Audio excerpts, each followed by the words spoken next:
The next program that we're going to do is yours truly, Johnny Dollar. And who else do we have for Johnny Dollar except Mandel Kramer?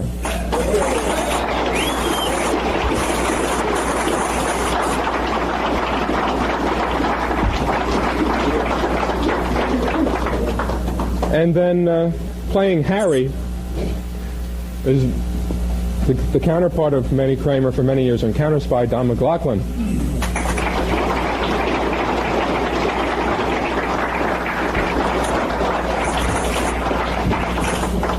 Ralph Bell will be Doc.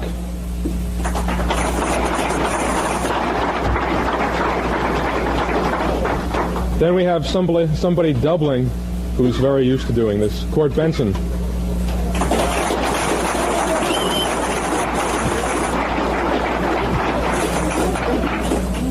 I was looking for who I cast for this part all afternoon. I didn't remember I cast anybody, and Bill Griffiths was so gracious to play the professor in this at last, very short notice.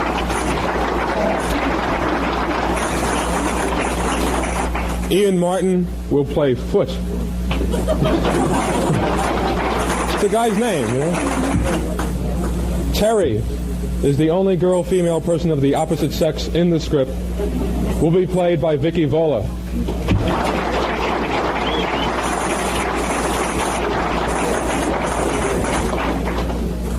Bob Prescott Sr. will be Howard.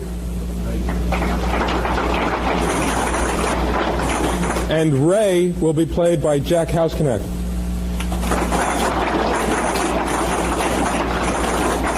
The announcer will be Bob Dixon.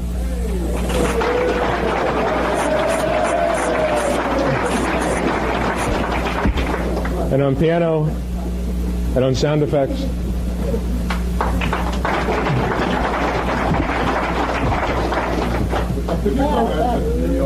Walk up through here.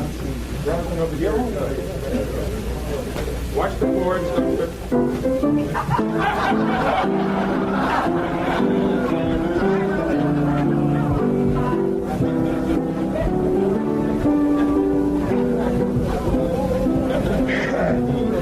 Work with pigments. Which is the filter now? Neither one. Huh? Neither one. Oh, no? Well, we'll pretend. No, I'm going to do it this way. We'll make believe.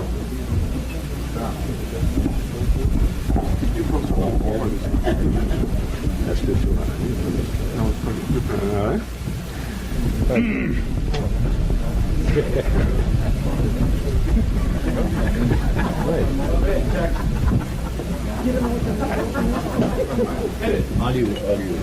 Oh, all right.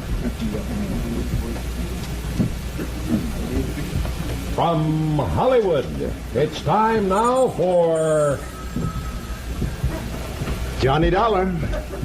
This is Harry Branson at Philadelphia Mutual Life and Casualty Company. Hello, Harry. What's with you? John, I have a case I'd like you to handle for us that is somewhat unusual. Have you ever handled me one that wasn't completely screwy? I said unusual. And I said screwy. So now that we understand each other, what's it all about? Well, absolutely nothing. Yet I'm very apprehensive about one of our clients. Harry, you're the biggest worry wart I ever knew. So then? Who is this client? Dr. Walter Merrill. Merrill, the scientist? That's right. Nobel Prize winner?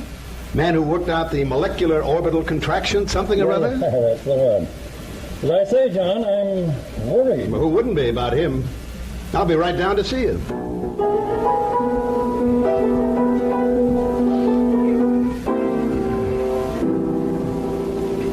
In the exciting adventures of a man with the action-packed expense account, America's fabulous freelance insurance investigator, Yours truly, Johnny Dollar.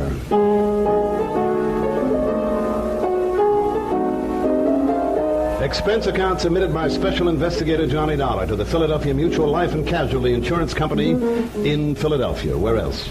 Following is an account of expenses incurred during my investigation of the clever chemist matter. Expense account item 1. $22.50, air transportation and incidentals, Hartford to New York to Philadelphia.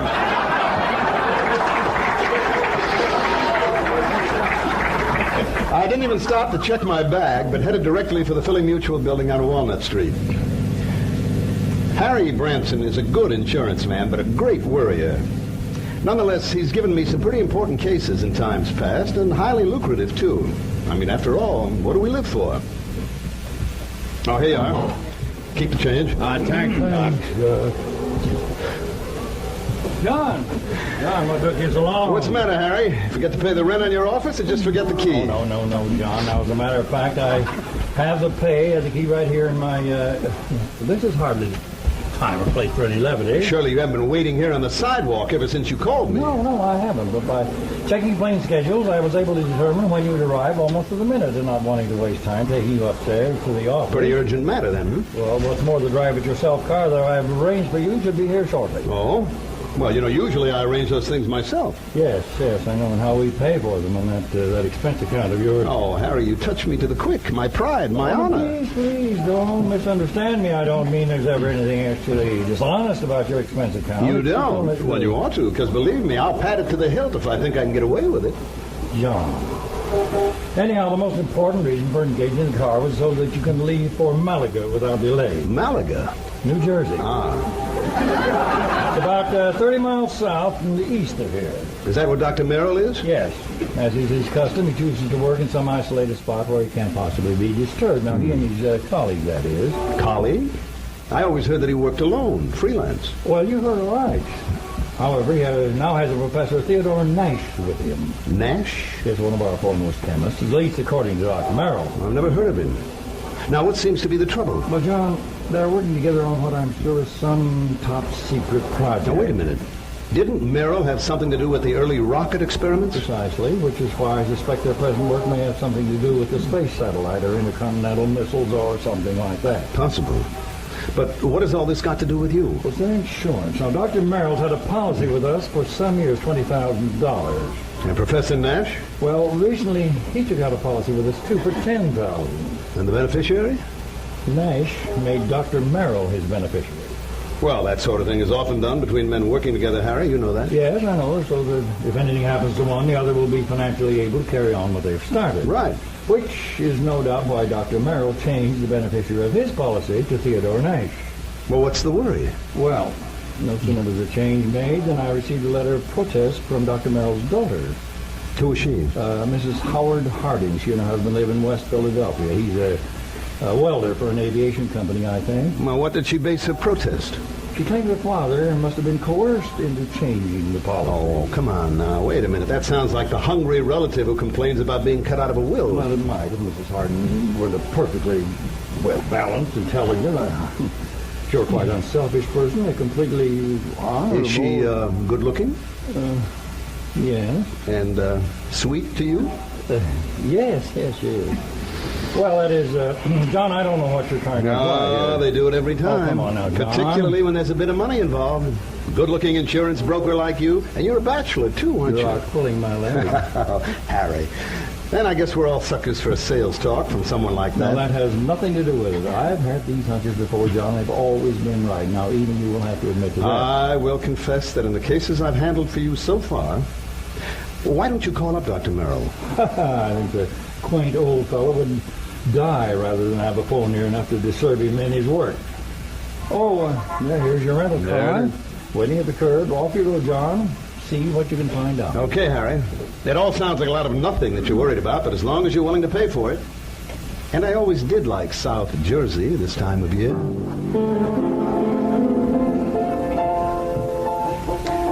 I drove across the Delaware River Bridge into Jersey and headed for Route 45 to Westville, Woodbury, and finally Pittman, where I picked up Route 47. What Harry had said was true. These hunches of his had a remarkable way of panning out.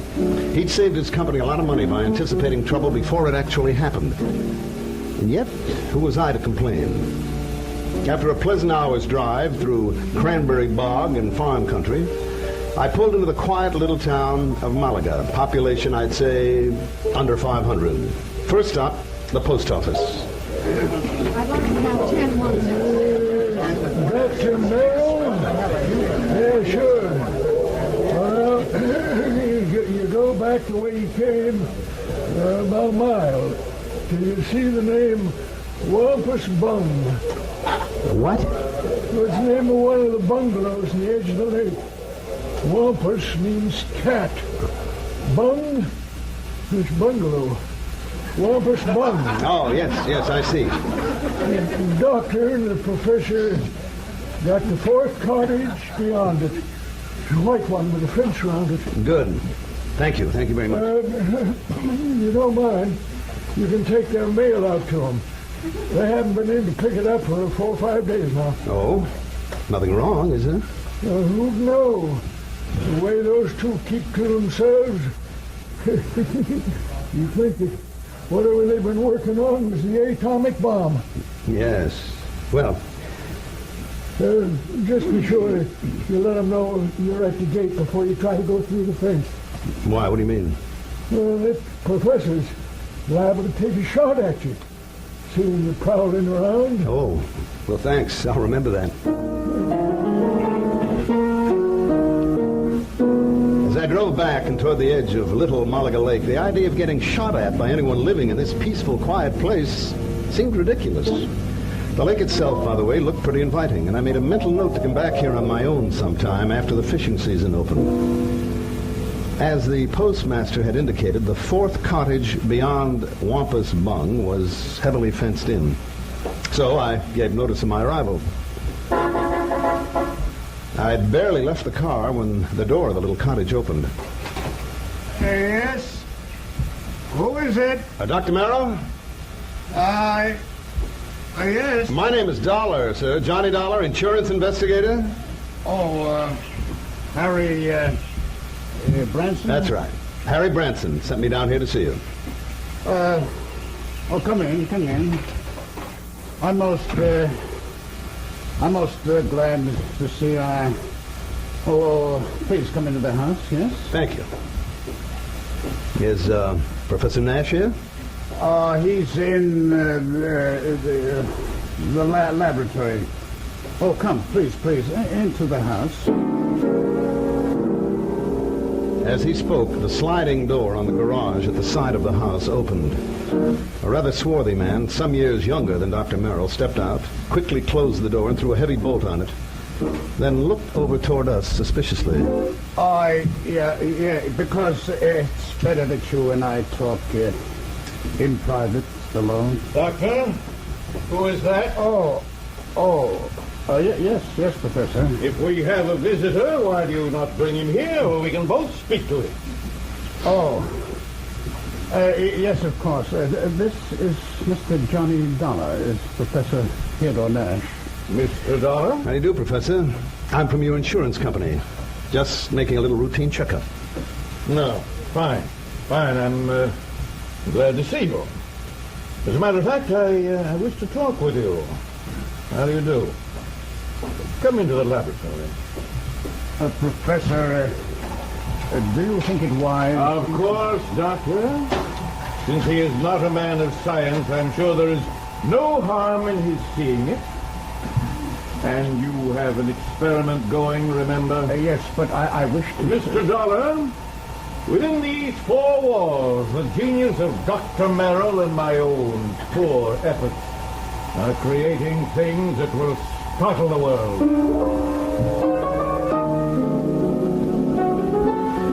Outside, the small building looked like an ordinary two-car garage, somewhat in need of paint and repair. But inside, with windowless concrete reinforced walls, it was immaculate and loaded with scientific equipment of all shapes and sorts and sizes. There were racks of test tubes, bottles of chemicals, beakers, retorts, Bunsen burners, a centrifuge, machines and apparatus I'd never seen before, that I imagine much of the world never dreamed of, and all of it neat as a pin, not so much as a stirring rod out of place. Look, Doctor. The polymerization stop is almost complete. Well? You must continue with the molecular balance check immediately. Yes. And you must both leave me. This must not be seen by anyone who... Yes, we understand, Doctor. I hope you will pardon me, Mr. Dollar. Yes, of course, Doctor. Come, Mr. Dollar. I will lock the door. Yes. He does require privacy, doesn't he? Yes. You're not going to bolt that door on him. Oh, of course not. Force of habit, I guess. It is he who keeps things locked so tightly when he's working, unnecessarily so. But then a genius is permitted his idiosyncrasies. Harry Branson seems to think that you two may be working on something to do with guided missiles. A very perceptive man, but that is something we must not speak about. Well, if that's so, I should think this place would be heavily guarded. It's hardly necessary in this isolated little community, especially since it is not generally known that we're here. But why have you come here, Mr. Dollar? Just a routine checkup. We usually do this when sizable policies are changed. Is there something unusual about two men working together on important things, ensuring in each other's favor? Well, no. But when the daughter perhaps objects. You know Dr. Merrill's daughter? Yes, I know about her. And about her unfortunate marriage to that day laborer. Nothing wrong with day labor, Professor. But one who waits for a great man like the doctor to die so that he can get his hands on the insurance money. You think so? You think that's why his daughter objected to the change? Well, of course. His money will be used to further his work. By me. And, of course, for the good of humanity. How soon do you think the doctor will be through with his experiment? An hour, perhaps 2. Then he will call me in to assist him with the crucial step. But now about this insurance... Look, why don't I run back to town and arrange for a place to stay and grab a bite to eat, then come back here? If you like. I'm sorry we have no room in the cottage. Oh, please don't give it a second thought. I'll see you later.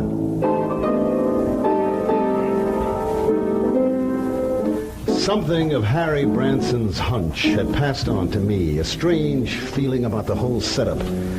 There was something wrong about both Merrill and Nash, particularly the latter, something I couldn't put my finger on.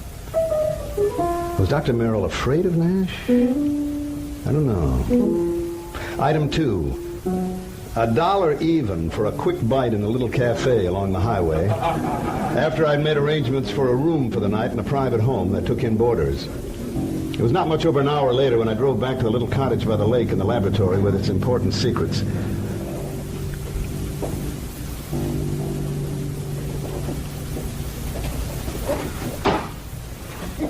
Then I heard it. Someone pounding on the door of the laboratory from the inside. Help! Someone calling for help. Help in the name of heaven! Someone hear me! Help! Help! Professor? Help me! Open the door! But the lock's on the inside. Turn the lock. No! No! What? The bolt there on the outside, please. Bolt on the outside? Yeah. Oh, yes. Oh, thank heaven. Thank Good heaven. Lord, Professor, what happened to you? You look like you've been run over. Dr. Merrill. Oh, it's too late. Too late. Professor, what happened here? He beat me. Threw acid at me. The doctor? No, the man who... Then he killed the doctor with a gun. Killed him. Who, Professor? Who?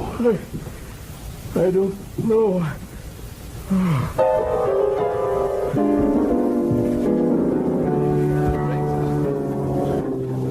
Act 2 of yours truly, Johnny Dollar, in just a moment.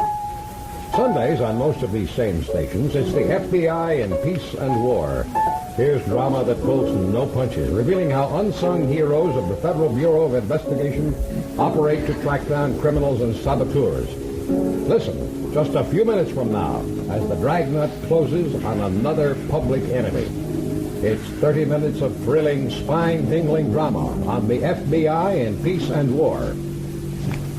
Now, Act 2 of yours truly, Johnny Dollar, and the clever Chemist matter.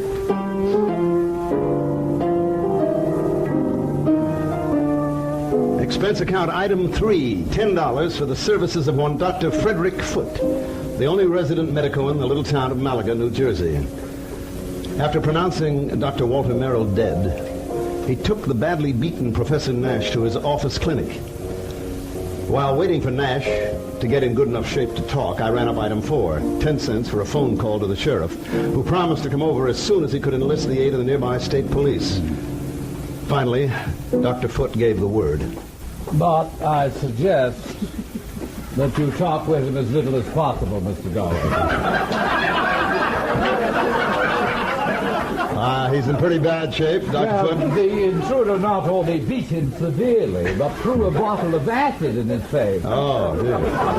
Professor Nash will never have the use of his left eye again because of that nitric acid. The burn on the skin, however, is not too serious. Tell me, has Nash said anything that might help us identify the assailant and killer? Oh, no. Now, please don't talk with him too long. Oh, hello, Professor. Yes. Oh, Mr. Dollar. Mr. Dollar, I'll never see again with my left eye. He's told me. Yes, I know. I'm very sorry. The great Dr. Merrill. He's dead. What a loss. Professor, did you see the man who attacked you? Yes? Can you describe him at all? I don't want to tire you, but it's very important if you can. Yes. Young, not more than 30. 5 feet 6 or 8. Very heavy. Yes? Stocky and black curly hair. Yeah? Hands like a working man. A laborer. A common? Have you ever seen this man before? No. No, Oh, here. I'll give you some water. Thank you. Tell me, do you know why he came in and attacked you and Dr. Merrill? No. Was he after something there in the laboratory? Only to kill Dr. Merrill. I tried to defend him, but I'm Yes, Doctor. sorry, Mr. Dollar. But I think that's quite enough. All right, Dr. Foote. I think I've heard enough.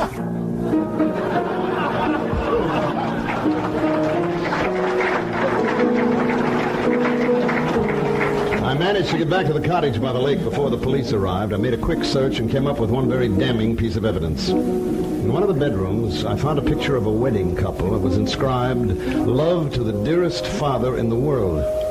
And next to the bride stood a man who answered perfectly to the description Professor Nash had given me. The husband of Dr. Merrill's daughter, Howard Harding. Then I thought of what Nash had said about Harding. His antagonism toward him, his conviction that Harding was the one who resented the change in the insurance policy. There was something else, too. Something that had happened when I talked with Nash in the doctor's office.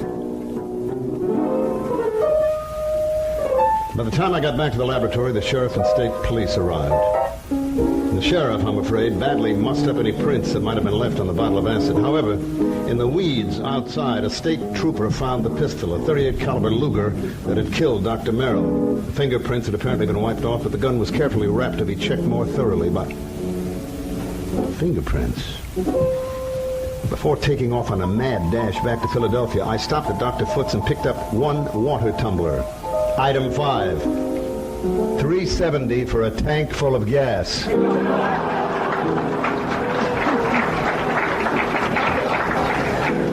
Item 6. 50 cents parking in Philadelphia.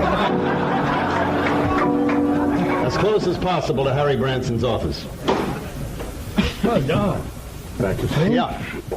What have you found out about Dr. Merrill? Gary, he's dead. What? I haven't had time to get all the details, but listen. But, John. No, listen. First, write down the address of Mr. and Mrs. Howard Harding for me. His daughter, does she? No, she doesn't know yet, and I hope I can avoid telling her before. But write it down for me, will you? Yes, of course. All right, now, number 2, take this. No, don't unwrap it. See that it gets to Ray Kemper at the Federal Bureau, and fast.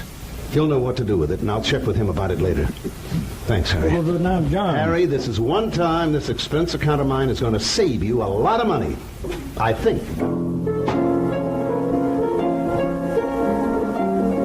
I don't know how many red lights I skipped in the drive out to West Philadelphia, but I felt like a hound dog in a hot scent. The home of Mr. and Mrs. Howard Harding turned out to be in a nice, quiet, residential area.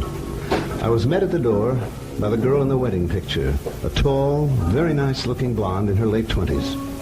Oh, yes? Mrs. Harding? I'm Terry Harding. I'm Johnny Dollar from your father's insurance company. Oh, good. Come in. Please come in. Perhaps you can help me make him do something about that policy of his. Well, that isn't exactly... Someone has poisoned Daddy's mind, Mr. Dollar. What do you mean? Well, it isn't that I want the money if Daddy dies, which, heaven forbid... Well, it doesn't exactly look as though you need it. Why, of course we don't. Howard's been doing so wonderfully at Colonial Aviation. Oh, apparently. I'd had a notion that he was just a welder or something. Oh, dear. No. That's what Daddy called him because he wasn't too fond of Howard. And that's why, that's the way Howard started before we were married. Now he's one of the officers of the company. Where is he, Mrs. Harding? Well, as a matter of fact, I thought that you were Howard when you drove up just now. He's been fishing. Fishing? Mm-hmm. Some little lake over in Jersey. He goes every Saturday, all by himself. Malaga Lake? No, Malaga is where Daddy works. He and that, That what, Mrs. Harding? Oh, I don't know. It's Howard, I guess. What do you mean? Well, Howard has never liked or trusted him, even though they've never actually met. And when Daddy changed his insurance to name that professor... Mr. Dollar, there is something wrong about that man. What? Well, I don't know. Daddy always worked alone until he came along. Now, Daddy's such an alert, bright-eyed little busybody in spite of his age. Your father? Yes, he's like a cute little wound-up spring hopping about like a... Mrs. Harding. Yes? Mrs. Harding, when I saw your father... Oh, then you see, Daddy. Well, then you know what I mean. He was tired. He was almost in a daze, and he spoke with difficulty. Oh, no, you're mistaken. He chatters away like a jaybird. Mr. Dollar, what is it? Well, he must have been doped. I mean... What are you talking about? Hi, honey. Hi. Well, I'm just as lousy a fisherman as usual. Oh. Not a single... excuse me. Mr. Harding, just tell me one thing. Well, that depends who you are. Oh, no, Mr. Dollar's from the insurance company, darling. Not Johnny Dollar. That's right. Well, I've certainly heard of you. Tell me... Well, you tell me, Mr. Harding, where have you been? Like fishing. Where?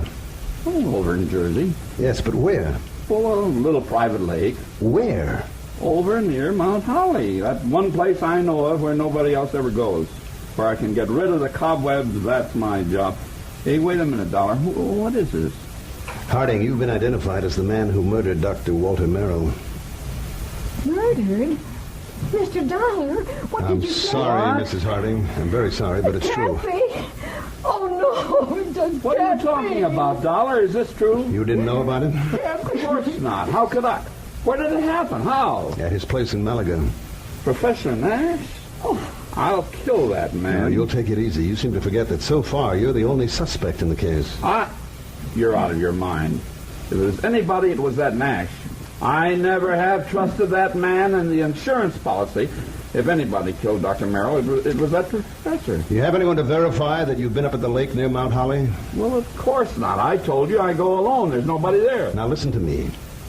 Nash was with Dr. Merrill when he was killed, there in his laboratory. Of course he was. But Nash was attacked also. He was beaten and acid was thrown at him. He's lost the sight of one eye because of it. And I tell you, you're sure? Of course I'm sure. It was I who found them. Nash beating against the inside of the door of that laboratory, crying for help. A door that was bolted on the outside. Oh, Dollar, please. But, Dollar, are you sure that? Yes, I'm sure. I still think... Oh, Terry, I'm sorry, honey. Here, let me... Howard, it's so terrible. You better answer that phone, Howard. Yeah. Anybody can kill him, Daddy. Hello? Yes?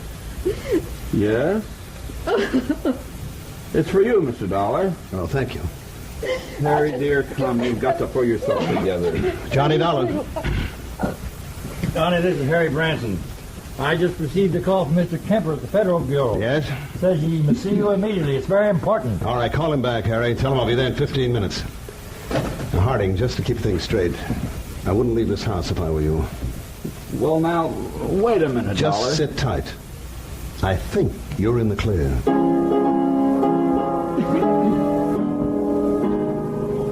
More red lights got passed up on my way to the Philadelphia office of the Bureau.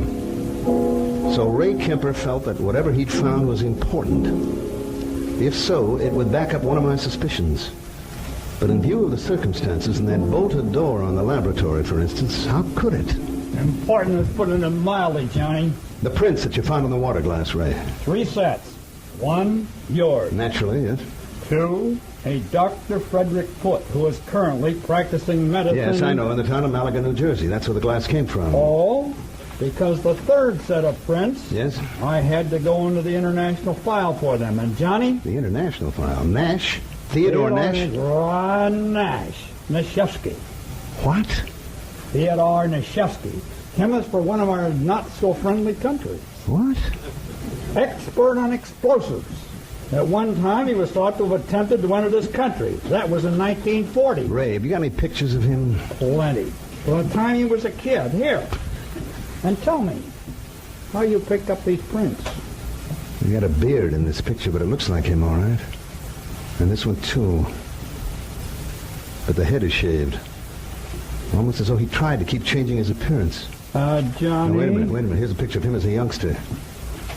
This eye patch on his left eye. Our dossier's pretty complete. He was quite an athlete until he injured that eye. But it doesn't show in these other pictures.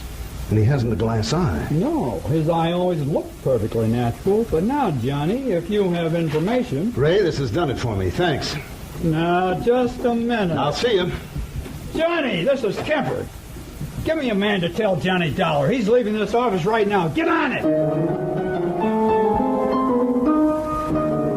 All the way back to Malaga, New Jersey, I hoped my rental car would hold together. And it did, in spite of the fact that I pushed it all the way.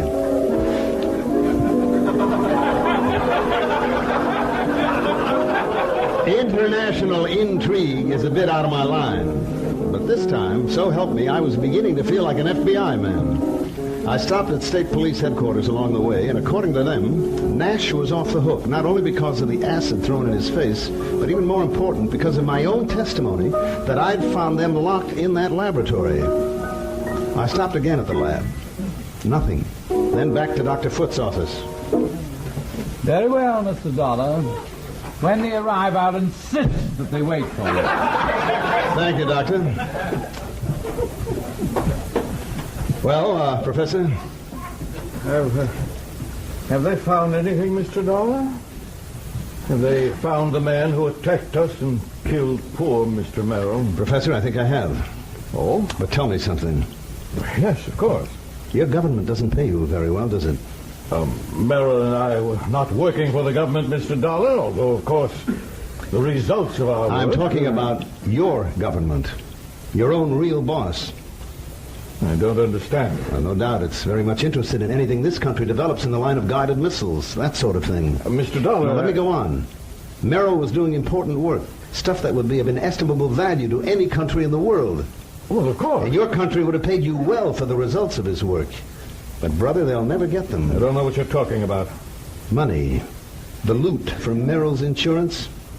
Yes, it was enough to get you out of here after you'd gained the knowledge you needed of Merrill's Now, work. see here, Dollar. After you'd killed him before he could give to his country, the United States, what he had been working on. You're a fool. I was beaten, too. The poor old man put up a pretty stiff fight, didn't he? You think I would have done this to myself? My eye? You gave yourself away earlier when you reached out for a glass of water that I handed you right here in this room.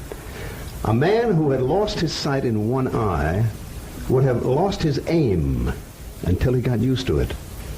Funny, though, it didn't come to me until later. You are mad. You haven't seen out of that left eye since you were a kid. I tell you, you're mad. And a little acid burn to make it look like an assailant had thrown it at you would be well worth the alibi it gave you. Fyodor. Fyodor? That's right. Fyodor Nashevsky. Listen to me. You were the one who found us locked in. The door bolted from the outside. You found it. Yes, and also the cord, the string that you used to pull the bolt to, that you looped over the bolt and pulled after you got inside. You couldn't have. I dropped it in a vat of acid that... Thank you. I was bluffing. I made a lucky guess. What? What a brain. Neshevsky, I'm sure glad that a guy like you isn't working on our side.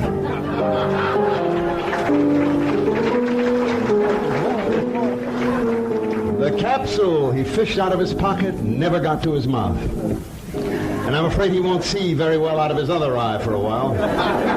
My knuckles still hurt. It was lucky for him that the police arrived. I'm afraid I don't like guys like him. Expense account total, including all the incidentals I could think of, and transportation back to Hartford, $84.35. Don't beef on this one, Harry. The criminal, in spite of being the named beneficiary, doesn't get paid. And think of what you and I and your insurance company have contributed to the State of the Union. Yours truly, Johnny Dollar.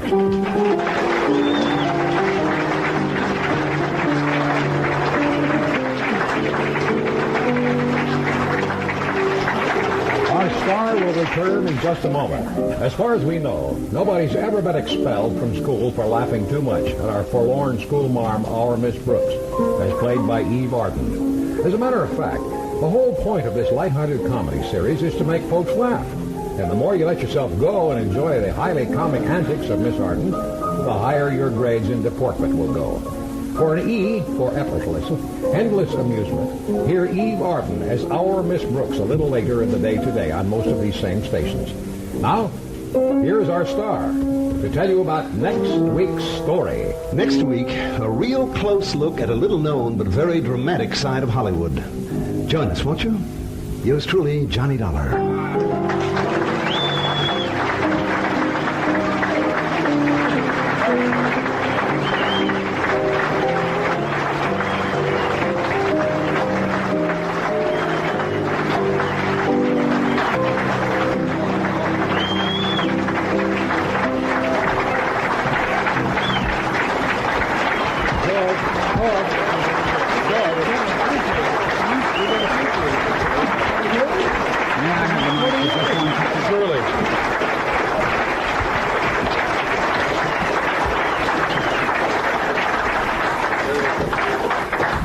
This is just a footnote to the performance you've heard. As you know, in these days, radio was live and what went out was irretrievable. So we would never have lost an incredible characterization like Dr. Foote. But I must explain to you that I was playing him as a pink herring. I just want you to understand. However, the main reason for being here is that today, fortunately, we can correct mistakes that have been made. And a dreadful mistake was made because in a moment of excitement, thinking no one was there, I took away Court Benson's double from him. And I now want you to hear how the cabbie should have sounded. Yeah, thanks very much. Thank you.